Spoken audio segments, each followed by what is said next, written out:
So you've gone through a recruitment process, found what looks to be a great candidate, and they've accepted your job offer, but now something's come up. Perhaps you've discovered that their previous experience or qualifications aren't quite what was claimed on their CV or an interview. Perhaps you've spotted some public comments they've made online which don't fit within your company's values.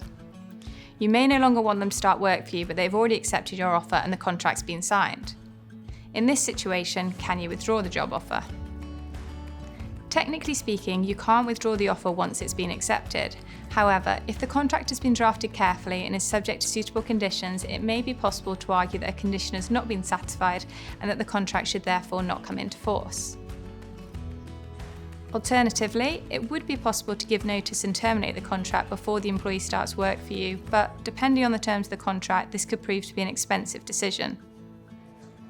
So, what do you need to consider when drafting your contracts and offer letters?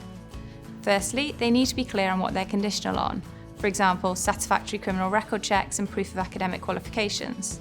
If this is clearly stated and a condition isn't met, then the contract technically won't come into force even if signed. It would therefore be possible to end the candidate's employment before it even started without needing to pay anything. However, if there were no conditions or if those that were in place were met, the contract will need to be terminated, and this will typically mean paying notice pay unless the reason for termination is clearly set out in the contract as being something that would justify immediate termination without notice.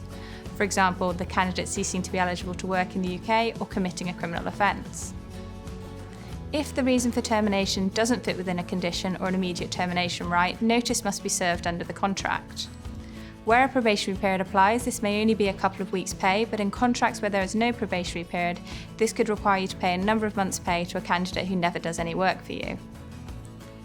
In a situation where you are considering withdrawing a job offer that's already been accepted, it's therefore crucial to ensure that your documents are carefully drafted.